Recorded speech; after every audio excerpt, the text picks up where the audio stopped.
Kia ora and welcome to this episode of the Amateur Tonight. This is the final one on the Courtship, unless I convince Sean to do a sum-up episode with me. Stay tuned. This episode is twice as long as the others. I'm really looking forward to see how they wrap it up. There has been drama every episode. It has not been very Austen, it has not been very Regency, but I have enjoyed it thoroughly. Miss Remy talks about having had her heart broken before, that she falls in love easily, which based on this, I would agree with, and reiterates that she wants commitment at the end of this. That is why she's here. With her court, Miss Remy talks about Mr. Chapman, but I don't think they ever actually name him. Then they go into a rundown of the three guys who are remaining. Mr. Combs at the start seemed like a front runner. Then he disappeared a little. He is quite funny. They have a great time together. Then there's Mr. Bokikio, who she thinks is very genuine. He got the very first date.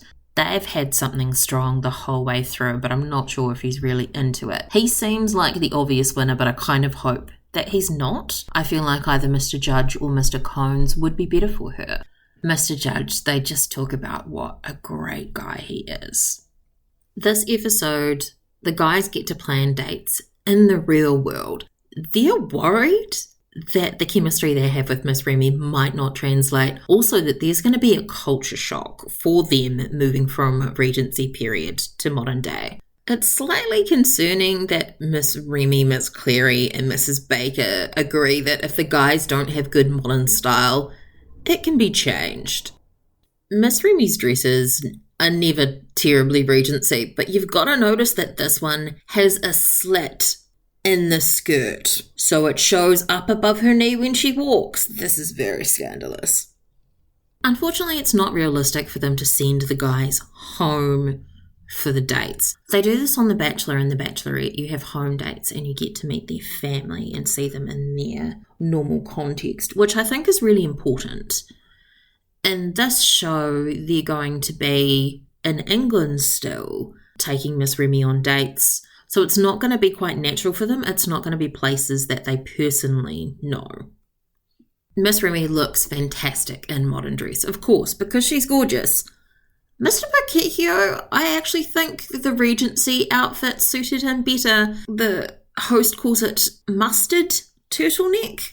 Over lunch by the river, Mr. Bokikio says that Seattle sounds great. He never actually says he's willing to move, though.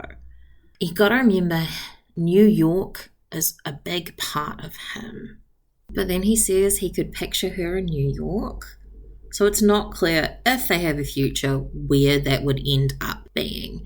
But he does say he sees a future with her, and she reciprocates. They kiss by the river, and that appears to be it. This big modern date, they go to a restaurant and have lunch, that's it?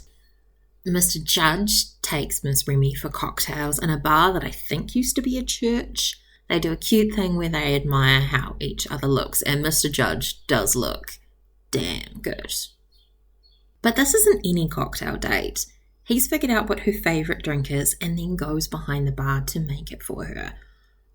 This is impressive, and it's these little touches that really make a simple date into something that much more impactful. And I hope that Miss Remy is paying attention to everything that he's trying to do for her and everything that he knows about her. Turns out the drink he makes her is terrible, but they laugh about it. He asks if she could take anything back from the Regency experience, what she'd take. He wants her to say him, but she says, I want my family to be involved, and they end up laughing again. He helps her into a coat, showing that he's still a gentleman. Then he does some very ungentlemanly things that she very much enjoys. And she's giggling and thrilled, and she seems so much happier than she was after her date with Mr. Bokikio. And at this point, I want her to choose Mr. Judge. Mr. Cohn's date is by far the best. Not only has he set up a planetarium for her to view the stars, but he set up the stars for a certain night, the night she was born, the stars over Seattle, saying that were this a regular date, they'd be doing it outside near his place. This date is getting me emotional. He tells her she deserves the moon and the stars and everything in between, and they're kissing on these cushions under the false starlit sky. It's beautiful. On the downside, he is wearing a truly awful shirt. Before they return to the Regency world, Miss Remy needs to choose which two of the three gentlemen will return with her. I'm hoping Mr. Bokikio goes home. He's always been a strong contender, but the other two have put in more effort in these dates and show that they know her and they care about her, whereas Mr. Bokikio's effort is a little bit general. But her first choice to come back with her is Mr. Bokikio, and I'm a little bit disappointed in her. I mean, she did say earlier she's in love with him, so it would be a big deal for her to then reject him. But it seems like a bad choice. He's not into commitment. He's not into doing things specifically for her, and it seems like the other two are.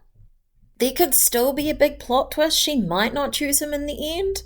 I'll be a bit dissatisfied if she does, because he also seems like the obvious choice. Her second choice is Mr. Judge, and he's genuinely happy. I think he's crying a little bit even. He is a good choice, but I feel bad for Mr. Combs. He was also a good choice. Mr. Combs and Miss Remy are both crying as they say goodbye, and I wonder if he'd just kissed her earlier and kissed her more often, whether he'd still be in the play. As he leaves, he gives the same advice as Mr. Nazir, asking the guys to take care of her. He gets into his car and drives away. The others get into the carriage to return to the Regency world. Well, the TV equivalent of it. When they exit the carriage, they're back in their Regency gear. The court is there to greet them, in the same gear they were wearing at the last dance. Mr. Bokikio is pretty confident, cocky in fact, toasting Mr. Judge, saying, "May the best man win." The court's advice seems to be, Mrs. Baker says go for Mr. Bokikio, but the others seem to be leaning towards Mr. Judge. Mrs. Remy says we also need more time. They seem to think that she and Mr. Bokikio could just pick up and go and it would be great, but she and Mr. Judge would have to grow a little, and that could be good. I'm not sure why they compressed this all into one episode. It could be two. It could be the final three in the modern world, stretching out some of those dates, seeing more details. And then the final two in the Regency world. Mr. Bokikio has arranged a surprise. They go for a walk in the garden. There's a bird's eye view of it. It's so beautiful. And there's a string quartet playing. But we then segue into Mr. Judge meeting with the Remy's senior. He wants to provide security for Miss Remy and also support. He knows she's got huge goals and he wants to help her meet them. They comment how great that is because some guys might feel threatened. Mr. Judge and Miss Remy have already spoken about the future, and he wants to use her parents' example in raising their children, which they're quite happy to hear. They're really on his side. Mr. Remy says, you just need to tell her that you're serious. And he's so genuine. I just hope this poor boy does not get his heart broken. Mr. Bokikio's surprise is all his feelings written on paper, tied up in a tree. It works because Miss Remy's crying. Then they come across a blank piece of paper and he says, I have to say this to you. And he says he's in love with her too. I'm not sure why the episode just doesn't end there. They both do remember that Mr. Judge is still here, but I think they're just making noise. At some point during the show, Mr. Judge has learnt falconry because he gets the bird to come sit on his hand. It's carrying a key to a secret room in the castle, which they then go back to the house to look at. It overlooks the main lobby, and you can see all the murals on the ceilings. Miss Remy is enchanted. It's Mr. Bokikio's turn to be drilled by the Remy's senior. They ask him what his plans are for the future. He wants to move in with Miss Remy. They point out times are different, but they only moved in together a month before they were married, and they make it clear their daughter will want commitment and bring up that in the past he's felt really uncomfortable about that word. And he's still not saying what they want to hear. He can't make any guarantees except for honesty. Mr. Berkikio says some roundabout things about feelings, but never flat out says, I love your daughter. He agrees to try to keep some of the Regency manners in their relationship, as Mr. Remy indicates that Miss Remy would like that. Mr. Judge takes Miss Remy into the woods, but not to murder her. He's got a little camp set up, and I think he makes her a grilled cheese sandwich on the fire, which is very impressive, considering also he lights the fire himself. Then he brings the conversation around to family, in particular the family that they want to raise together. Mr. Judge isn't scared off by Miss Remy's wanting 3 to 5 kids. He wants 3 as well, says that he'll spoil the daughter, and part of being a good father is being a good husband, bringing up his usual refrain of, I want to be a good father and I want to be a good husband. He's hitting all the boxes that she wants him to. He's talking about kids, he's talking about marriage, and then he says, I don't need to go home, I can come with you to Seattle. Everything she wants to hear. And then they're making out.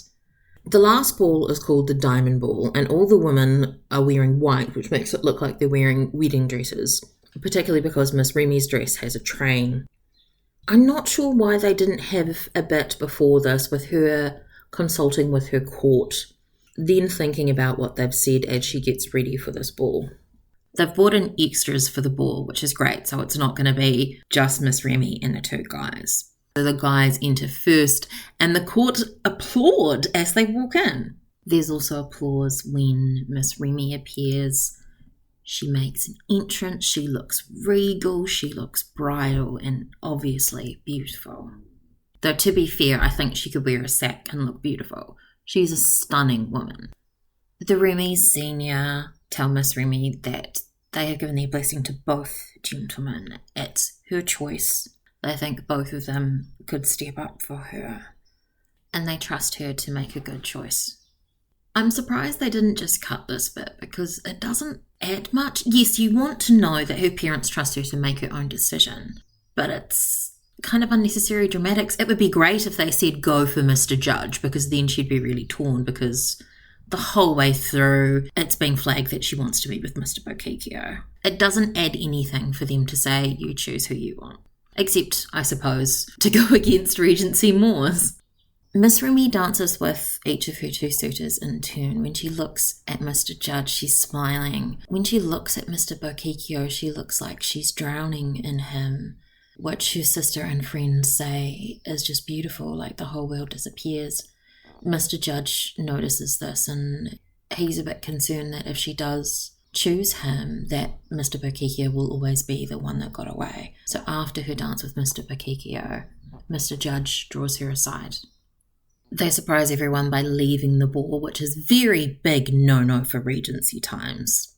Mrs. Baker takes the opportunity of their absence to dance with Mr. Berkikio and grill him again. He says yes to commitment, he says potential future engagement. But he's not saying he's getting down on one knee right now. Outside, Mr. Judge reveals his heart to Miss Remy and inevitably is rejected, but he's in the appropriate place for the carriage to turn up and take him away. It's not fair. He's a lovely guy and he's said and done all the right things that she said she wanted. Mr. Berkikio has not been up to scratch, but he's gonna be the guy that wins.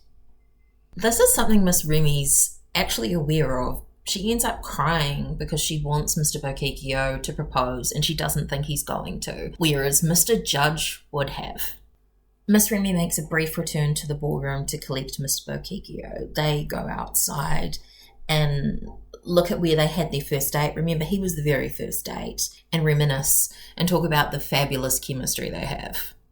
And then out of nowhere, Mr. Berkikio actually proposes. I wonder if this was his plan all along, so it would be a big reveal? Or does he feel pressured into it? Miss Remy doesn't care. She's crying. She kisses him. She hugs him and says yes. Turns out he didn't know that Mr. Judge had left. He wasn't sure he was the only guy. They go inside to tell Miss Remy's parents. I think potentially she would have preferred if he asked their blessing first. Mrs. Baker and Miss Clary are losing their shit. They're so excited that Mr. Bokikio is the final guy. Then Miss Remy shows them the ring and they are screaming. It's so unexpected to everyone there. There's more tears from everybody involved and hugs. Miss Remy and Mr. Bokikio slow dance. Then they talk to the camera about going house hunting in New York and Seattle, so I'm a little confused whether they're going to have a long distance thing or have two homes. Then everyone goes out onto the lawn to watch the fireworks. The show ends with another false quote from Jane Austen. I have done the Googling for you, so you don't need to. About 6 weeks after the show, Mr. Bokikio broke up with Miss Remy. I'm not surprised, but it still sucks. She said she still felt the same way she did about him as she did during the show, but he had said that he didn't feel the same once he was off the show. It's a real shame, but it's something that happens in these type of shows. You get caught up in the magic of what's going on and then trying to translate it to the real world. It doesn't work. Very few tend to stay together. All in all, it was enjoyable, but although there were surprises along the way, her and Mr. Bokikio's story was really clear most of the way through. There were guys that I wanted her to choose, but she did seem mostly into him, with a brief flirtation of lustiness with Mr. Chapman, and who wouldn't, because he is very attractive. It's a shame that she didn't find who or what she was looking for. She went into it saying she really wanted commitment and she wanted marriage and someone that was going to settle down, and Mr. Bokikio had said the whole way through that wasn't him. And maybe he felt pressured into playing that role. That is my summary of episode 12 of The Courtship. I wish I had a happy ending for you. Next week I'm going to be starting Lady Susan, and I'm hoping to have several different guests who have read Lady Susan with me. I hope you'd enjoyed this season of the Amateur Austenite. My name is Frances Duncan. You can find me at francesduncanwrites.com and on Twitter at Frances_Duncan. I wish you happy reading, real romance, and happy watching too.